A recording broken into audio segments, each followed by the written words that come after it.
ಈಗ ದೇಶ ವಿದೇಶದ ಸುದ್ದಿ ನೋಡೋಣ ನೇಷನ್ 9 ನಲ್ಲಿ. ರಾಜಸ್ಥಾನದ ದೌಸಾದಲ್ಲಿ ಕೊಳವೆ ಬಾವಿಗೆ ಬಿದ್ದಿದ್ದ 5 ವರ್ಷದ ಮಗು ಸಾವಿನ ಮನೆ ಸೇರಿದೆ. 3 ದಿನಗಳ ನಿರಂತರ ಕಾರ್ಯಾಚರಣೆಯ ಹೊರತಾಗಿಯೂ ಮಗುವನ್ನ ಕಾಪಾಡಲು ಸಾಧ್ಯವಾಗಿಲ್ಲ ಅಂತ ವೈದ್ಯರು ಕೂಡ ಬೇಸರ ವ್ಯಕ್ತಪಡಿಸಿದರು.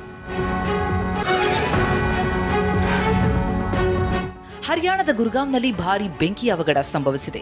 ಎಸಿ ಕಂಪ್ರೆಸರ್ ಬ್ಲಾಸ್ಟ್ ಆಗಿ ಸರಸ್ವತಿ ಎನ್ಕ್ಲೇವ್ ಅಪಾರ್ಟ್ಮೆಂಟ್ನಲ್ಲಿ ಅಗ್ನಿ ಅನಾಹುತ ಸಂಭವಿಸಿದ್ದು ಯಾವುದೇ ಪ್ರಾಣಹಾನಿಯ ಬಗ್ಗೆ ಈವರೆಗೆ ವರದಿಯಾಗಿಲ್ಲ.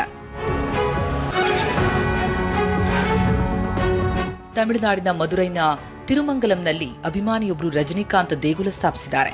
ಇವತ್ತು ರಜನಿ 74ನೇ ಹುಟ್ಟುಹಬ್ಬದ ಹಿನ್ನೆಲೆ ದೇಗುಲ ಉದ್ಘಾಟಿಸಲಾಗಿದ್ದು ಮಾಪಿಳ್ಳೈ ಚಿತ್ರದ ರಜನಿ ಪ್ರತಿಮೆಗೆ ಹಾಲಿನ ಅಭಿಷೇಕ ಮಾಡಿ ಅಭಿಮಾನ ಮೆರೆಯಲಾಯಿತು.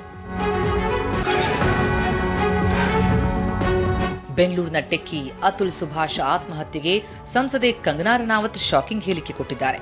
99% ಪುರುಷರದ್ದೇ ತಪ್ಪಿರುತ್ತೆ ಎಂದಿದ್ದಾರೆ. ಅಲ್ಲದೆ ಕೇವಲ ಒಬ್ಬ ಮಹಿಳೆಯ ಸಂಬಂಧ ಎಲ್ಲಾ ಮಹಿಳೆಯರು ಹಾಗೇ ಇರ್ತಾರೆ ಅಂತಲ್ಲ ಎಂದಿದ್ದಾರೆ. ಉಪರಾಷ್ಟ್ರಪತಿ ಮತ್ತು ರಾಜ್ಯಸಭಾ ಅಧ್ಯಕ್ಷ ಜಗದೀಪ್ ಧನ್ಕರ್ ಸರ್ಕಾರದ ವಕ್ತಾರರಂತೆ ಕೆಲಸ ಮಾಡ್ತಾ ಇದ್ದಾರೆ ಅಂತ ಎಐಸಿಸಿ ಅಧ್ಯಕ್ಷ ಮಲ್ಲಿಕಾರ್ಜುನ ಖರ್ಗೆ ಕಿಡಿಕಾರಿದ್ದಾರೆ. ಸದನದಲ್ಲಿ ರಾಜ್ಯಸಭಾ ಅಧ್ಯಕ್ಷರ ವರ್ತನೆಯಿಂದ ದೇಶದ ಘನತೆಗೆ ಧಕ್ಕೆಯಾಗಿದೆ ಎಂದಿದ್ದಾರೆ.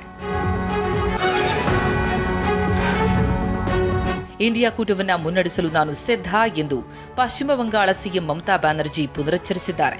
ತಮ್ಮನ್ನು ಬೆಂಬಲಿಸಿದ ವಿರೋಧ ಪಕ್ಷದ ನಾಯಕರಿಗೂ ಕೃತಜ್ಞತೆ ಹೇಳಿದ್ದಾರೆ. ಆದರೆ ನನ್ನ ಮೊದಲ ಆದ್ಯತೆ ಯಾವತ್ತೂ ಪಶ್ಚಿಮ ಬಂಗಾಳವಾಗಿರುತ್ತೆ ಎಂದಿದ್ದಾರೆ.